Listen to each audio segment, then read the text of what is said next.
Quand tu bois à la source de vie, tu as la vie. Et tu peux cheminer comme les autres ont cheminé. Enoch, il ne fut plus parce qu'il fut enlevé.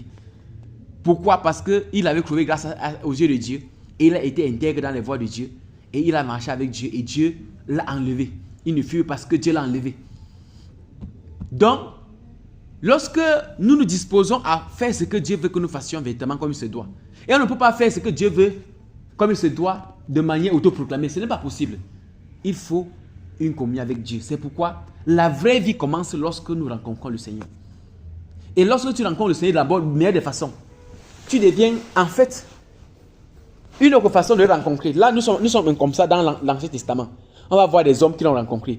Enoch, aujourd'hui nous parlons de Noé. Noé ne pouvait pas commencer à faire ce qu'il a fait sans toutefois rencontrer Dieu. Donc ça veut dire qu'il a bu à la source de vie. C'est pourquoi nous aussi, approchons-nous de manière à boire à ces sources de vie. Afin d'avoir une vie qui soit conforme à ce qu'ils ont précédé. Car si nous ne nous approchons pas de la meilleure façon, il dit encore et retiens, nous serons toujours dans des chancelants. On va toujours chanceler, on va toujours être bon aujourd'hui. On va aimer Dieu aujourd'hui, après demain le détester. Et le détester, en fait, bien aimé, tu peux te moquer de Dieu. En fait, le fait de se moquer de Dieu n'est pas seulement de dire Dieu, je ne te sers plus bien, je ne fais plus ci. Non, même tes actes peuvent prouver que tu ne sers pas Dieu. Même tes actions peuvent prouver que tu n'es plus avec Dieu. Même tes agissements peuvent témoigner que tu n'es plus avec Dieu. C'est clair, c'est certain, c'est net. Parce qu'il y a une preuve certaine de ceux qui servent Dieu. Enoch ne fut plus parce qu'il fut enlevé, parce qu'il marchait avec Dieu. Donc il était avec Dieu, il était dans les voies du Seigneur. Après lui, on va voir Noé. Noé aussi qui a marché avec Dieu. Noé a bu à la source de vie. Il s'est approché, il a bu à la source de vie. C'est pourquoi il s'est disposé, il s'est sacrifié à faire ce que Dieu veut qu'il fasse. Il s'est disposé à faire ce que Dieu veut qu'il fasse comme il se doit. Alléluia, bien-aimés. Nous aussi, nous devons nous disposer à avancer dans cette lancée-là et faisant ce que Dieu veut que nous fassions pleinement comme il se doit. Nous ne devons pas nous lasser. Nous ne devons pas nous détourner de cette voie-là. Nous devons toujours nous soumettre à cette voie et avancer avec Dieu comme cela se doit. Après Enoch, on va quitter maintenant, après Noé, on va tomber sur Abraham. Abraham qui est une autre figure. Mais Abraham ne s'est pas levé comme ça pour commencer à cheminer. Mais on dit, il a entendu la voix et qui lui a dit, quitte ton pays, ta patrie, et va dans un lieu où je te manquerai. Donc ça veut dire que lui-même, il a bu à la source de vie. C'est pourquoi, depuis ce jour, Abraham ne s'est jamais détourné de la voix de Dieu. Abraham a toujours été intègre. Il a cheminé, malgré les difficultés qu'il avait, malgré les persécutions, malgré les épreuves, il a toujours été fidèle. Bien aimé, si nous ne buvons pas la source de vie, on va régner Dieu même. Et les épreuves, à tout moment, en fait, c'est devant nous-mêmes. Tu risquerais de dire que vraiment Dieu, je croyais que. Donc nous avons intérêt à pouvoir nous approcher de ces sources de vie là jusqu'à la boire. Nous avons intérêt de nous approcher de la meilleure des façons jusqu'à boire la source de vie. Boire de la meilleure des façons. Et en buvant, ça va impacter nos vies, impacter nos motivations, impacter nos caractères, impacter nos réflexions, impacter nos désirs, impacter tout ce qui nous concerne. Et là, nous allons vraiment servir Dieu comme Dieu veut que nous le servons. Pas comme nous le faisons actuellement là. Car il y a beaucoup de religiosité. Beaucoup de... Aujourd'hui chaud, demain froid. Aujourd'hui bon, demain mauvais. Dandinant, chancelant, non, ce n'est pas ça. Ces hommes n'étaient pas ainsi.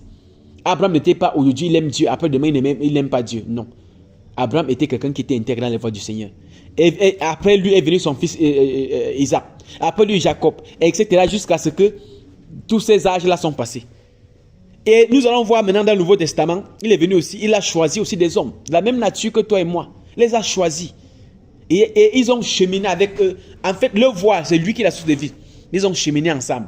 Et à l'intérieur de ça, comme dans l'autre côté, je disais qu'il y avait un Caïn qui était aussi, que Dieu le connaissait. Il a même causé avec Dieu. Quand Dieu lui pose la question, il répond aussi de manière méchante. On voit encore ici le Seigneur Jésus qui vient pour choisir ses disciples. À l'intérieur, il y a un certain Judas Iscariote qui était même trésorier. Donc, cela veut dire qu'il causait avec Dieu. Parce que lorsqu'il fallait faire ce nombre de choses, l'ordre lui était donné. On se comprend bien, aimé. Donc nous ne pouvons pas être fermes. Nous ne pouvons pas être chauds. Nous ne pouvons pas être bouillants pour le Seigneur. Si nous ne rencontrons pas le Seigneur, si nous ne buvons pas la source de vie. Et quand tu bois la source de vie, comme il en est, quand tu bois la meilleure façon à cette source de vie-là. Maintenant, cette source de vie-là, en quelque sorte, te parle. En fait, c'est un peu de silence. À tous les autres qu'on voit qui peuvent te parler, pour pouvoir te parler à toi et à toi seul. Et te parler, en fait, tous ces hommes-là, que ce soit Adam, que ce soit Abel, que ce soit Enoch, que ce soit Noé, tous ces hommes dont nous parlons là, ils ne pouvaient pas prendre les dispositions qu'ils ont présentées que Dieu les ait parlé. C'est parce que Dieu a parlé qu'ils ont pris position par rapport à la voix de Dieu et ils ont cheminé dans les voies du Seigneur en étant intègres. Nous aussi, nous avons besoin d'entendre la voix de Dieu. C'est pourquoi ce cantique dit « Fais silence à mon cœur et parle-moi. Fais silence à mon cœur, parle-moi. » Oui, beaucoup de voix nous parlent, mais sauf la voix de Dieu. Beaucoup de fois, nous avons des suggestions, mais ces suggestions qui ne viennent pas de Dieu, il y a beaucoup de choses qui passent autour, mais qui ne sont pas des choses qui viennent de Dieu véritablement. Nous avons besoin véritablement de nous approcher de Dieu et que beaucoup de voix qui nous parlent fassent silence et que ce soit uniquement que la voix de Dieu qui nous parle. La sainte voix de Dieu. Oui. Bien aimés, nous avons besoin d'entendre la voix de Dieu. Et en entendant la voix de Dieu, nous serons amis avec Dieu parce que entendre la voix de Dieu, c'est entendre les instructions et les recommandations de Dieu pour pouvoir y marcher. Mais si tu n'entends pas, comment est-ce que tu vas marcher? Tu n'entends pas, comment est-ce que tu vas cheminer? Bien aimé, nous sommes arrivés à cette phase où il nous faut véritablement chercher jusqu'à arriver à la source de Dieu, boire.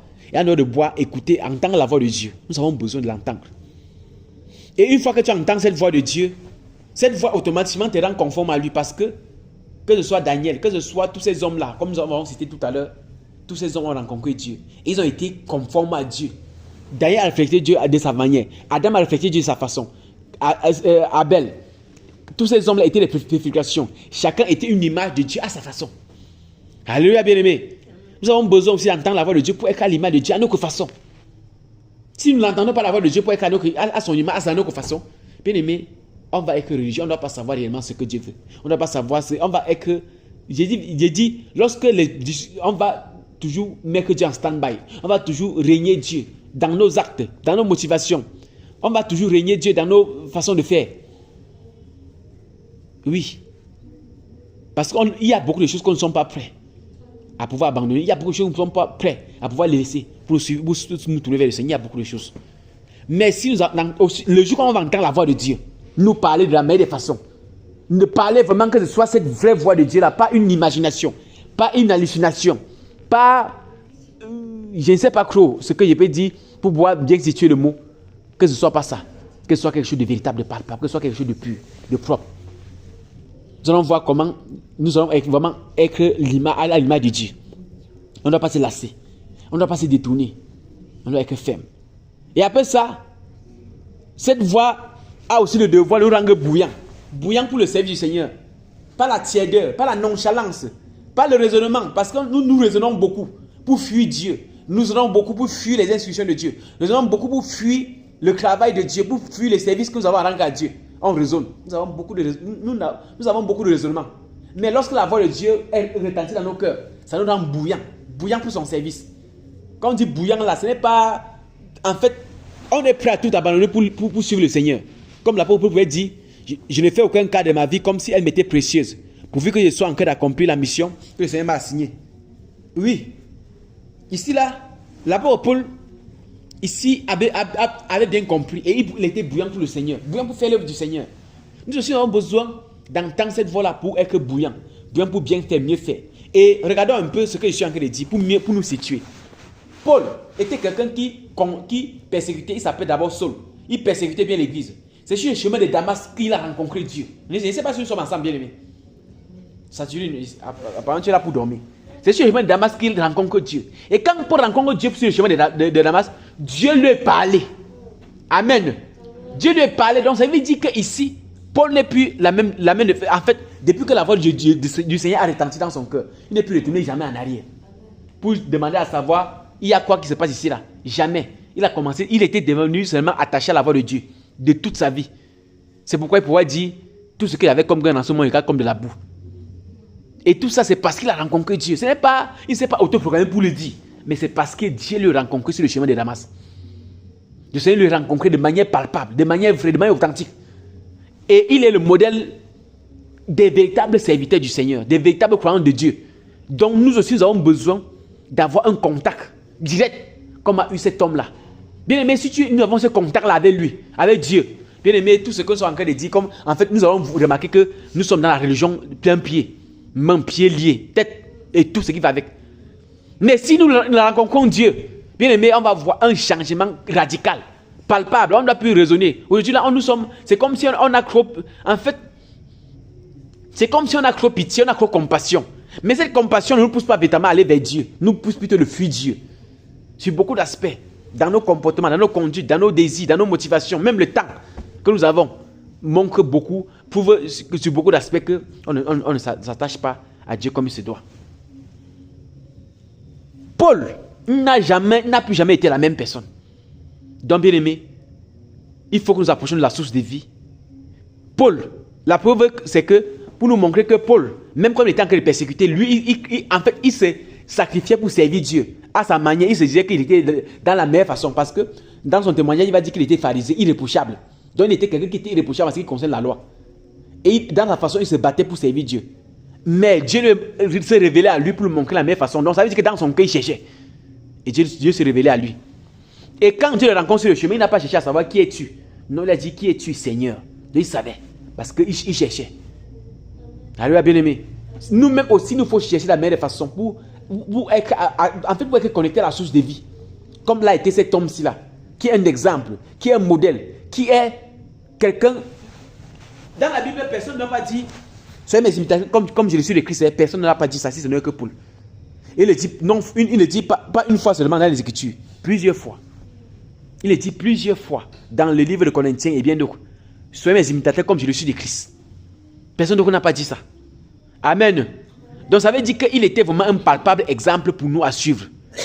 Et bien aimé, si nous disposons ici, vraiment nous allons voir comment Dieu va se glorifier dans nos vies. Nous allons voir comment la religiosité va quitter. Nous allons voir comment beaucoup de choses vont changer.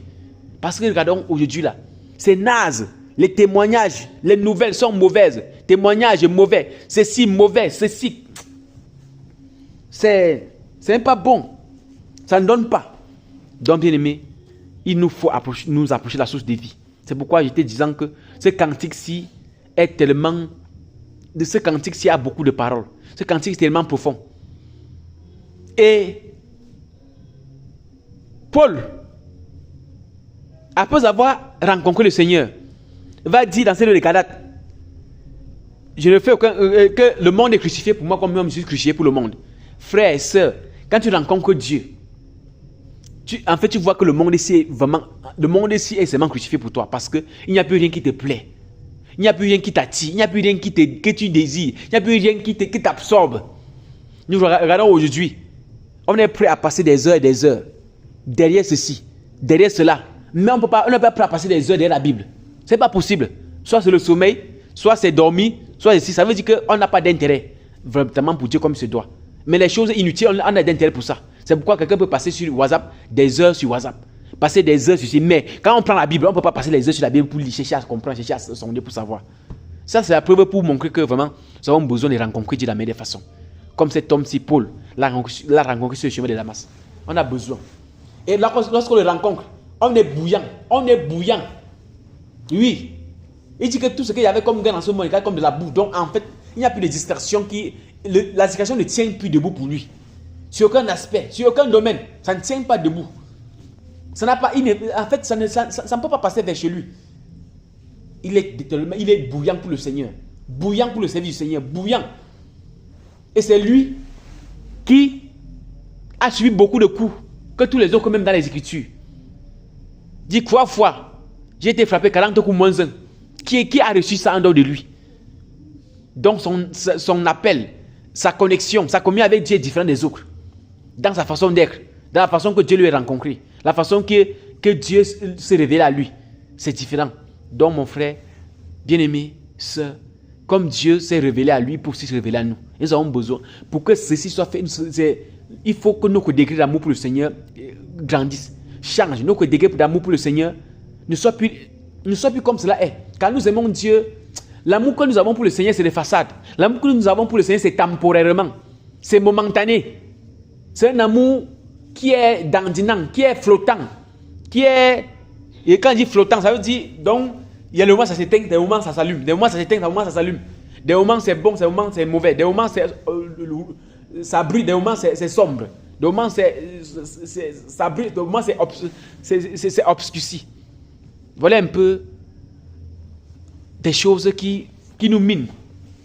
Et c'est ça qu'on voit dans le landéno chrétien aujourd'hui. C'est ça qu'on voit dans la chrétienté aujourd'hui. C'est ça qu'on voit. On voit beaucoup de sommeil, beaucoup de refroidissement, beaucoup de laxisme, beaucoup de négligence, beaucoup de... On n'est pas bouillant.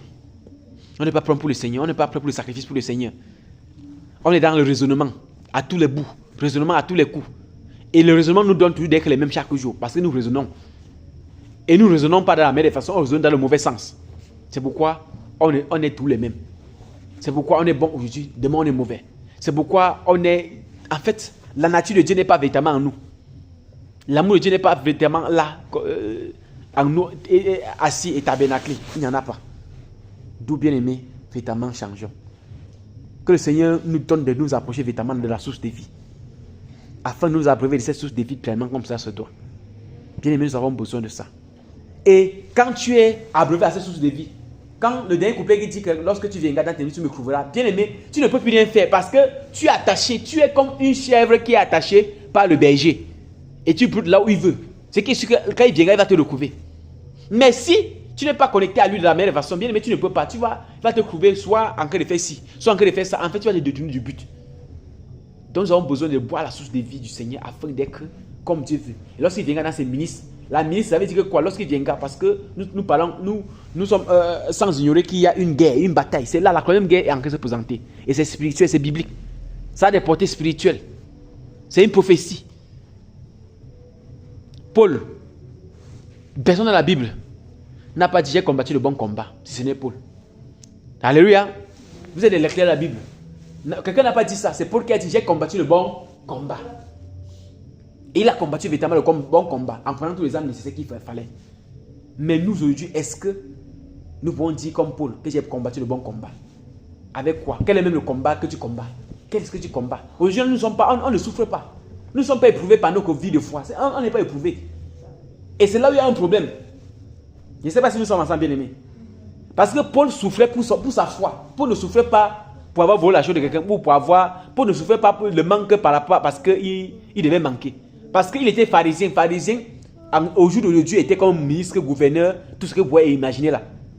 Vous pouvez voir un ministre pour souffrir. On se reprend, ça se ruine, tu dors. Un ministre pour souffrir. Et que ce que nous endurons là, est-ce qu'un ministre ne peut pas endurer ça? Paul était aussi pareil. Donc quand on veut parler de manque, là, Paul ne pouvait pas manquer la Bible portée. Il pouvait changer la Bible chaque jour comme il veut. Il pouvait bien le changer. Mais que tout ce qu'il y avait comme gang dans ce monde, comme de la boue. Donc Paul pouvait être dans la nudité parce qu'il a cru au Seigneur. Donc c'est sa foi qui lui donne d'être dans la nudité. Donc si aujourd'hui nous disons que nous souffrons, nous sommes persécutés, c'est pas ça. C'est pas par Christ, c'est pas par la foi que c'est pas pour Dieu que tu es persécuté. C'est parce qu'il n'y a rien. C'est l'esprit de Dieu même qui attire la persécution. C'est la vie de Dieu qui attire la persécution sur Paul. Mais nous, quelle est la persécution qui vient sur nous? Il n'y a rien. Est-ce que la vie de Dieu est en nous pleinement comme cela se doit? Est-ce que nous sommes à l'image du Seigneur comme il se doit? Est-ce que nous pouvons le dire? Bien évidemment, on ne peut pas se lever comme ça pour dire que je suis à l'image de Dieu. Ce n'est pas possible. Parce qu'on ne voit pas Dieu en nous. On ne reflète pas cela comme cela se doit. On ne le fait pas comme cela se doit.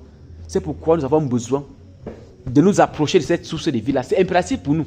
Jusqu'à ce que nous soyons vraiment, que nous buvons. Parce que quand tu bois, c'est là.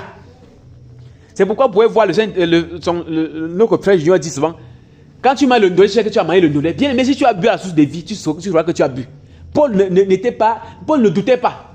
Aujourd'hui là, on peut douter. Il y a des gens qui pourraient encore savoir, est-ce que je suis sauvé? Est-ce que je ne suis pas sauvé? Parce que toi-même à l'intérieur de toi, tu sais qu'il y a des choses qui ne vont pas. Alléluia. Paul ne pouvait pas être en train de dire que je ne sais pas si je suis sauvé ou si je ne suis pas sauvé. Non. Paul savait. C'est pourquoi il peut dire, j'ai combattu le bon combat. Désormais, la couronne de gloire m'est réservée. Parce qu'il sait. Quand tu bois la source de vie, tu sais que tu as bu. Quand tu bois, tu sais que tu as bu. Quand tu n'as pas bu, tu sais que tu n'as pas bu. C'est pourquoi nous sommes appelés à nous approcher de cette source de vie jusqu'à la boire.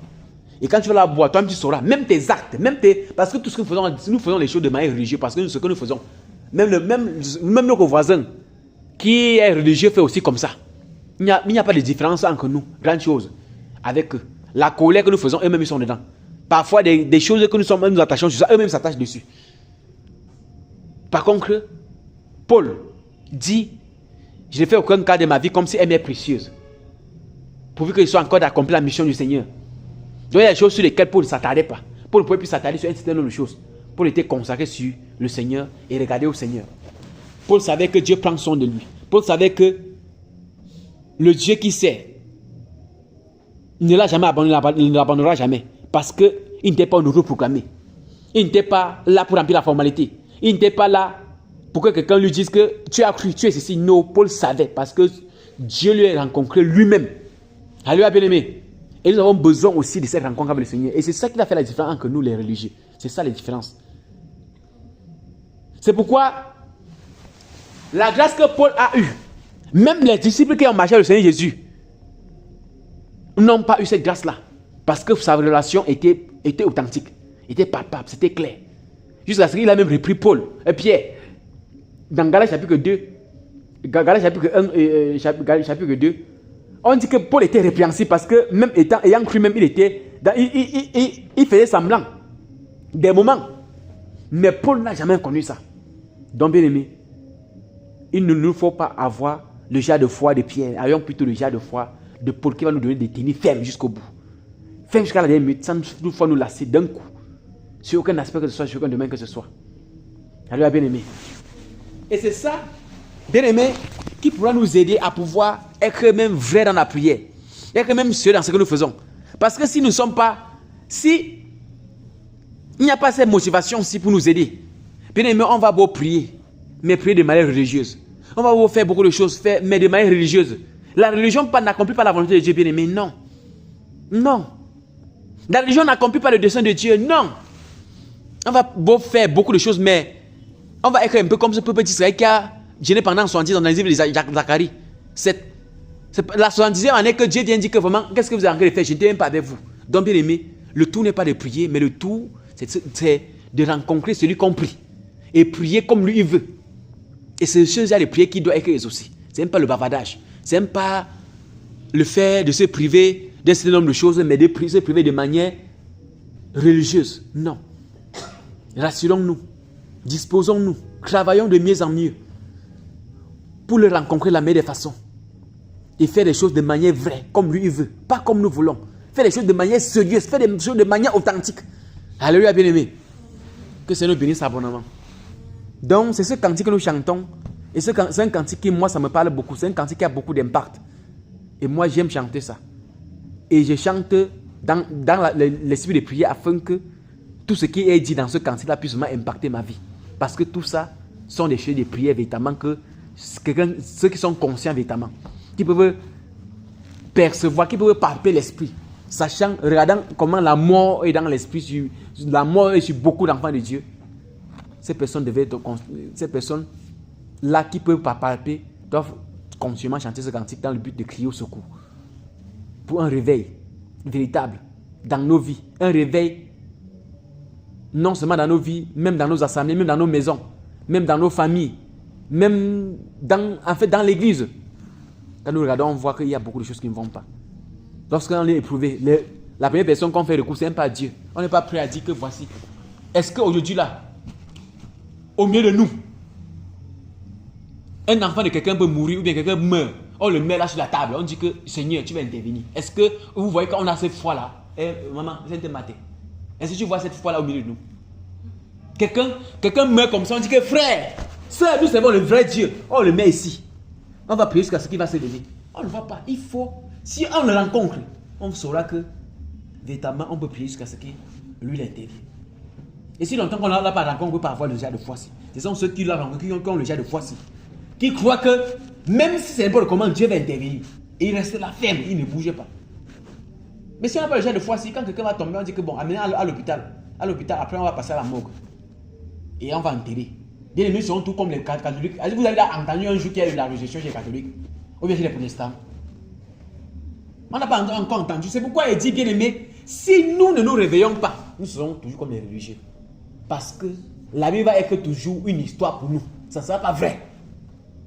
La vérité, c'est que pour que ça soit vrai, il faut que ça se manifeste au milieu de nous. Et que ce soit palpable. Que ce ne soit pas une histoire, que ce soit palpable et que n'importe qui voit. Et que même l'aveugle dise que vraiment, moi j'ai vu que c'est vrai. Que même le sourd entend et dise que j'ai entendu que c'est vrai. C'est ça qui est la vérité. Donc bien aimé, nous avons besoin, chacun pour sa part, nous approcher de Dieu pour avoir une communion véritable avec le Seigneur. Et et avoir une vie bâtie avec le Seigneur, pas une histoire. Que chacun puisse avoir sa relation. Alléluia, bien aimé. Ici là, Paul, personne ne pouvait arrêter Paul parce que Paul avait sa communion avec le Seigneur. Ce n'était pas en fonction de qui que ce soit. Il faisait, et quand ça n'allait pas, il dit, Paul a repris Pierre. Pierre qui est le capitaine des églises. Pierre est celui à qui Dieu a remis les clés du royaume. Je ne sais pas si on se comprend un peu. Pierre est celui qui a reçu les clés du royaume. Mais Paul est venu le repris. Parce qu'il ne marchait pas de la meilleure façon. Nous sommes ensemble, bien aimés. Parce que si on n'a pas une communion qui avec le Seigneur, quand tu vas voir même le péché, tu vas dire que non, c'est le serviteur de Dieu, tu vas dire si. Parce que toi-même, tu ne connais pas qui tu es, tu ne sais pas ta position. Bien aimé, quand tu as ta position, quand tu vois, Dieu va te dire, va parler. Tu ne dois pas avoir peur de parler, tu vas parler comme cela se doit. Parce que tu défends la vérité. Mais si on n'a pas une communion avec le Seigneur, on ne peut pas défendre la vérité comme cela se doit. On va jongler. Je dis, la religion, c'est quoi? On jongle, on contourne. On va contourner le péché, calculer le péché. Non, pour ne calculer pas le péché, c'est ça ou c'est pas ça. Parce qu'ici, tu as plus peur de l'homme. Et c'est pourquoi Dieu peut dire, Paul, ayant rencontré Dieu, il peut dire, Christ est ma vie. Mourir pour lui mettre un gain. Mais si tu ne rencontres pas Dieu, est-ce que tu peux dire comme Paul que Christ est ma vie? Tu ne peux pas le dire. Tu vas t'appuyer sur quoi? On se comprend, bien aimé? Christ est ma vie. Mourir pour lui mettre un gain. Il peut le dire de manière authentique parce que Dieu s'est révélé à lui. Donc il n'est pas en train de supposer que Dieu s'est révélé à lui. Non, c'était clair. C'était palpable. Et il a le témoignage certain de ça. Donc bien aimé, c'est ce qu'il nous faut. Et c'est ça le témoignage. Parce qu'aujourd'hui, là, regardez un peu. Même quand nous nous rassemblons, même les dimanches, pour dire témoignage, il y a les témoignages qu'on peut parler en assemblée, les témoignages que c'est ta vie même. Allez, Christ Saint-Matin. Et il a rencontré le Seigneur même, seulement en racontant aux gens que j'ai vu le Seigneur, bien aimé, maman, tu vas voir comment la délivrance va se couper dans les vies. Dis seulement en racontant la vision que tu as eue, la scène que tu as vécue, les délivrances vont s'opérer. Mais si on n'a pas ça, rien ne peut se passer. Tu vas beau témoigner, ton témoin ne pourra enlever même pas, je veux dire quoi? Ne pourra même pas enlever une seule plume sur la poule. Ne pourra même pas enlever les ailes de la mouche. Parce que ce n'est pas vivant, il n'y a pas de vie dedans. Mais quand tu rencontres la vie, ton témoignage est vie parce que c'est la vie qui t'a révélé ce qui s'est passé. Et qui t'a fait vivre ce que tu as vécu. Et quand tu témoignes, la vie est là pour accompagner ce que tu parles. C'est pourquoi, bien aimé, nous avons besoin de nous approcher de la source de vie. Pas de manière religieuse. Pas pas la facette. Tu ne dois pas croire, mais tu dois être certaine que cela est vrai pour toi. Car il y a des gens qui croient qu'ils ont cru, mais qui n'ont pas cru. Donc c'est quelque chose qui doit être palpable. Alléluia, bien aimé. Que c'est le bénisse abonnement. Est-ce qu'on peut encore chanter ce cantique? Je m'approche de toi, je m'approche de toi, Seigneur Jésus-Christ, je m'approche de toi, source de vie, source de vie, oui, source de vie. Mon sauveur, bénis-moi, source de vie, source de vie, oh, source de vie. Mon sauveur, bénis-moi, fais silence, Seigneur, fais silence à oui, à mon humble cœur, fais silence à oui, viens et me parle, viens et me parle, viens et me parle. Oh mon divin sauveur, viens et me parle, viens. Parle, oh viens et me parle. Oh mon divin sauveur, rends-moi conforme à toi, Seigneur Jésus, rends-moi conforme à Dive modèle, Dive modèle, oh Dive modèle, mets ton image en moi. Je veux te ressembler, Dive modèle, oh Dive modèle, mets ton image en moi. Oui, rends-moi bouillant, Seigneur Jésus-Christ, rends-moi bouillant, Seigneur, pour ton service, pour ton service, pour ton service, que je partage vers. Pour ton précieux service, pour ton service, pour ton service, que je partage.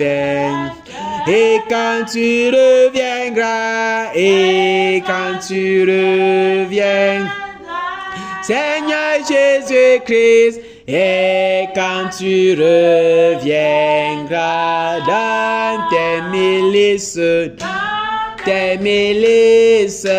dans tes milices, tu me retrouveras dans tes milices, oh,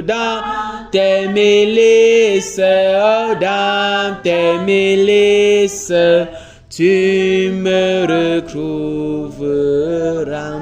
Je m'approche de toi, je m'approche de toi. Oui, Seigneur Jésus, je m'approche de toi. Source de vie, source de vie, oh, source de vie. Mon sauveur, bénis-moi, source de vie, oh, source de vie, mon sauveur, bénis-moi. Élève ta voix et dis-lui de te bénir de la source de vie qui vient de lui. Et qui te bénisse véritablement, que ce ne soit pas une bénédiction de façade, que ce ne soit pas une bénédiction passagère, que ce ne soit pas une bénédiction imaginaire, mais que ce soit une bénédiction vraie et palpable. Nous sommes ensemble à la prière.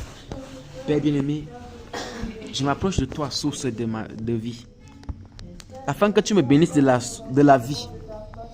Et que cette vie-là ne soit pas une vie imaginaire, que ce ne soit pas une vie de façade, que ce ne soit pas une vie de semblant, que ce ne soit pas une vie de miséricorde au Père. Oh Père, que ne soit pas une autre vie, Père, que ce soit ta vie. C'est pourquoi je m'approche de toi, Père. Je veux boire la source de ta vie, Père, afin d'être véritablement, Père. Oh Père, abreuvé de la source de vie que tu es, Père. Je veux boire cette source de Père. C'est pourquoi, Père, je m'approche de toi, source de ma vie, afin que tu me bénisses de la vie qui est bonne de toi. Bénis-moi de cette vie, Père. Bénis mon cœur de cette vie. Bénis mon âme de cette vie. Bénis mon esprit de cette vie. Bénis tous les contours de ma vie de cette vie. Bénis tous les paramètres de ma vie de cette vie. Bénis tous les systèmes de ma vie de cette vie. Bénis tous les rouages de ma vie de cette vie. Afin que je sois complètement béni. Que je sois totalement béni. Que je sois richement béni. Que je sois, Père, parfaitement béni. Que je sois authentiquement béni. Que je sois béni, Père. Que je sois béni, mon Dieu. Que je sois béni, mon Sauveur. Que je sois béni, mon Libérateur. Que je sois béni, mon rocher. Que je sois béni, Père. Que je sois béni, Père, de la bénédiction que toi tu désires que je sois béni. Je crie de mon cœur, de mon être devant de toi. C'est le soupir de toute ma vie devant de toi. C'est le soupir de tous les paramètres de ma vie devant de toi. C'est le cri de tous les paramètres de ma vie devant de toi. C'est le cri de tous les systèmes de ma vie devant de toi. Le cri de tous les rouages de ma vie devant de toi, Père. Je prie que tu me bénisses, Père, de cette vie. Bénis-moi, mon Père. Bénis-moi, mon Père. Bénis-moi, Père. Afin que ta bénédiction en moi, Père, fasse silence à toutes les voix qui me parlent, Dieu miséricorde. Et que je ne sois plus attaché à d'autres voix en dehors de ta voix. Que je ne sois plus connecté à d'autres voix en dehors de ta voix. Que je ne sois plus soumis à d'autres voix en dehors de ta voix. Que je ne sois plus, Dieu, connecté à d'autres voix en dehors de ta voix. Que je ne sois plus, Dieu, Père, soumis à d'autres voix en dehors de ta voix. Que je ne sois plus, Dieu, une victoire à d'autres voix en dehors de ta voix. C'est le cri de tout mon être devant de toi. Père, fais silence en mon cœur. Oh Père, parle-moi afin que je sois attentif et ne voie qu'à l'écoute de ta voix. Oui Père, veux être béni de cette source de la paix. Qu'elle fasse silence en mon cœur et qu'elle me parle. Qu'elle me rende conforme à elle, Père, afin que je sois conforme à ta voix. Conforme à ta voix, Père. Conforme à ce que tu dis, miséricorde. Oh Père, je veux marcher dans cette volonté, la paix, en étant soumise à toi, en étant dépendant de toi. Oui Père, rends-moi totalement, Dieu, grâce au Père, ô Père, conforme à toi, que tu mettes ton image à moi, Père. Rends-moi bouillant pour toi, Père, afin que je puisse partir en vainqueur par rapport à l'œuvre de la tâche que tu m'as signée. Rends-moi bouillant pour toi, Dieu de grâce. Rends-moi bouillant pour toi, Dieu vivant. Rends-moi bouillant pour toi, Dieu de miséricorde. Rends-moi bouillant pour toi, Dieu de sainteté. Rends-moi bouillant pour toi, Dieu fidèle. Rends-moi bouillant pour toi, Dieu saint. Rends-moi bouillant pour toi, Dieu fidèle. Rends-moi bouillant pour toi, Dieu de miséricorde, afin que je puisse partir en vainqueur par rapport à l'œuvre que tu m'as signée. Car Dieu, grâce au Père, si je ne rencontre pas la source de vie que tu es, je ne pourrais pas, ô Père, je ne pourrais pas être attentif à l'écoute de ta voix. Je ne pourrais pas être Père conforme à toi. Je ne pourrais pas être à l'image de ta personne, Dieu miséricorde. Je ne pourrais pas être bouillant pour toi. C'est pourquoi, Père, je prie que tu me bénisses, ô Père, de la vie qui émane de toi, afin que je sois complètement béni et que je puisse m'en tirer, ô Père, tes grâces et des sources, Père, venant de toi véritablement comme ça se doit. Merci, Père, de ce que tu prends soin. Merci, Père, de ce que tu as accompli ton dessein. Merci, Père, de ce que tu as accompli ta volonté. Merci, Père, de ce que tu as accompli, Père, ton projet. Merci, Père, de ce que tu as accompli, Père, ton dessein et que toute gloire te revient. Oh Père bien-aimé, il n'y a point de Dieu qui soit comme toi. Il n'y en a point de qui soit comparable à toi. Il n'y a point de qui soit semblable à toi. Au nom de Jésus, nous avons prié, nous prions. Oh Dieu de sainteté, oh Dieu de miséricorde. Lorsque tu viendras, Père, nous voulons être en train de faire ce que tu veux que nous fassions. Car jusqu'à présent, Père, nous ne sommes pas en train de faire ce que tu veux, Dieu de miséricorde. Car lorsque nous ancrons en nous-mêmes, Père, nous sommes conscients que nous ne sommes pas en train de faire ce que toi tu veux. Nous ne sommes pas où tu veux que nous soyons. Nous ne sommes pas, ô Père, où tu veux. Mais Paul pouvait savoir où il est. C'est pourquoi il peut dire, soyez mes imitateurs comme je le suis de Christ, parce qu'il savait qu'il est où tu veux qu'il soit. Il savait qu'il est en train de faire ce que tu veux qu'il fasse. Il savait, il avait cette assurance, cette certitude. Nous voulons aussi dire grâce au Père, comme lui, avance avec toi, en étant comme tu veux. Merci Père, nous aider, nous soutenir. Merci Père, nous fortifier, nous disposer, que toute gloire te revienne, notre Père, notre Sauveur, afin que nos vies changent. Nos vies ne soient plus mêmes. Nos vies ne soient plus mêmes dandinant, chancelant. Nos vies ne soient plus mêmes sous les mêmes rapports, sous les mêmes, ô Père, ennuis, sous les mêmes mots. Que nos vies changent, Dieu grâce au Père. Change, Père, de manière positive. Change, Père, de manière vraie. Change de manière authentique. Change de manière sérieuse. Merci, Père, de ce que tu as accompli cela. Et que toute gloire te revienne, Père bien-aimé. Nous avons prié, nous prions. Merci, Saint-Esprit. Merci, véritable Sauveur. Merci, véritable Roi. Merci, véritable Père. Merci. Merci, Père bien-aimé. Merci de victoire. Merci de sainteté. Merci, Dieu de victoire. Merci. Au nom de Jésus, notre Père, nous avons prié. Amen. Père, merci pour ce soir encore. Merci pour ta grâce et pour ton amour. Merci, Père, de ce que tu nous aimes et tu ne cesses de nous rappeler ta volonté. Tu ne cesses de nous ramener sur le chemin. Tu ne cesses de nous orienter, Père. Et le cri de nos cœurs devant de toi, Père, c'est que tu dois nous aider à ne pas être des auditeurs oublieux, mais que nous puissions, Père, nous disposer à faire ce que toi tu veux que nous fassions comme il se doit. À qui donc irons-nous que toi et quel conseil pouvons-nous avoir que toi? Qui sommes-nous sans toi? Que pouvons-nous faire sans toi? C'est pourquoi, Père saint et juste, agréable et merveilleux, nous sommes à tes pieds criant et pleurant, afin que tu daignes venir à notre secours, tu daignes nous conduire, nous carrer, tu daignes nous canaliser, tu daignes nous orienter, tu daignes nous diriger, afin que nous soyons comme tu veux faire, faisant ce que tu veux comme il se doit. Béni sois-tu, Père, ce que tu viens au secours de nos cris, de ce que tu as accompli ton dessein et ton plan dans nos vies, ce que tu te manifestes pleinement richement dans nos vies. Au nom de Dieu, nous avons prié. Merci pour ce soir, pour cette section que tu as permis que nous soyons encore là rassemblés. Merci pour tout ce que tu as fait, pour tout ce que tu fais encore davantage avec nous. Merci de nous donner vraiment de pousser une intimité avec toi, de chercher toi, source de vie, afin, Père, de ne pas faire les choses de manière religieuse, mais de faire les choses de manière vraie, de manière authentique avec toi. Merci, Père, de ce que tu as accompli se réveil dans nos vies, au nom de Jésus, afin que nous puissions manifester le réveil comme ça se doit. Et que ce réveil s'étende, Père, dans nos maisons, dans nos foyers, dans nos familles, dans tout, ô Père, le Cameroun, Dieu de miséricorde, car ça commence à commencer quelque part. Nous avons besoin, Père, de prendre conscience de cela, Père, et que cela commence vers nous, Père. Merci, Père, de ce que tu te manifestes pleinement richement. Que toute gloire te revienne, Père. Nous avons prié. Amen. Que ça nous bénisse abondamment.